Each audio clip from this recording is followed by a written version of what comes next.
Hi குட்டீஸ். இன்னைக்கு ஒரு குட்டி கதை சொல்ல போறேன்.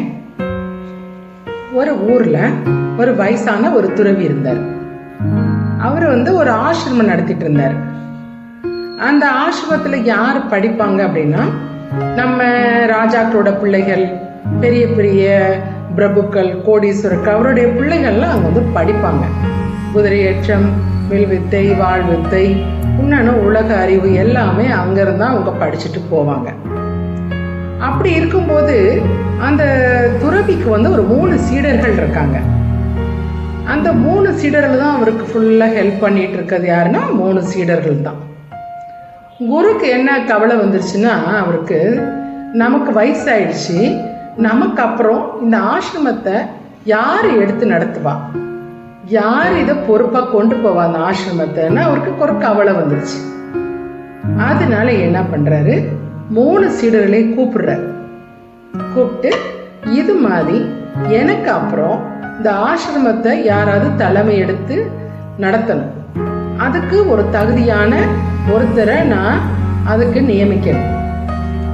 உங்க 3 பேர்த்துல யாரு அதுக்கு தகுதியான ஆளு நான் பார்க்கணும், நாளைக்கு ஒரு பரீட்சை வைக்க போறேன் அப்படின்னு சொல்றாரு. ஓகே சரிங்க குருவே, நாங்க அப்படியே நடத்துக்கிறோம் அப்படின்றாங்க 3 பேரும். மறுநாள் அந்த குரு 3 பேரையும் வர சொல்லிட்டு என்ன சொல்றாருன்னா, எனக்கு ஒரு நல்ல மாம்பழம் பறிச்சுட்டு வாங்க, அங்க ஒரு மரம் இருக்கு, அந்த மரத்துல இருந்து ஒரு மாம்பழத்தை எடுத்துட்டு வாங்க, நல்ல மாம்பழமா அப்படின்னு சொல்றாரு. உடனே முதல் சீடன் போறார், ஃபர்ஸ்ட் சீடன் போறாரு. நேரா மரத்தை பார்த்துட்டே போறாரு. நல்ல பழமா பறிச்சுட்டு வர்றாரு. அவர் பார்வைக்கு எது ரொம்ப நல்ல பழமா இருக்கோ அதை பறிச்சுட்டு வந்துட்டாரு. 2வது சீடன் போறாரு. அவரும் அப்படிதான், மரத்துல எது நல்ல பழம், பார்க்க ரொம்ப நல்லா இருக்கு அப்படின்னு சொல்லிட்டு அவரு மரத்து மேல ஏறி ஒரு சூப்பரான பழத்தை பறிச்சுட்டு வந்துட்டார். 3வது சீடன் போறார். அவர் போனும்போதே அந்த கீழே, மரத்துக்கு கீழே அவ்வளோ குப்பை கிடக்கு. மா இலை, அந்த காஞ்சி போன இலை, பழுத்த இலை, நிறைய குப்பை இருக்கு மாமரத்துக்கு கீழே. என்ன பண்றாரு, ஒரு விளக்கமாறு எடுத்து நீட்டா கூட்டி குப்பையெல்லாம் எடுத்துட்டு அதுக்கப்புறம் மரத்து மேல இருக்க மாம்பழத்தை பாக்குறாரு. அதுல எது பெஸ்ட் நல்ல பழமோ அதை பறிச்சுட்டு வர்றாரு. இதை எல்லாத்தையுமே அந்த வயசான குரு பார்த்துக்கிட்டு இருக்கிறாரு. 3 பேரும் செய்யறதையும் பார்த்துட்டு இருந்தாரு. என்ன பண்றாரு, 3வது சீடனை கூப்பிட்டு, நீதான் இந்த ஆசிரமத்தை நடத்துறதுக்கு தகுதி உள்ள ஆளு நீதான் அப்படின்னு சொல்றாரு.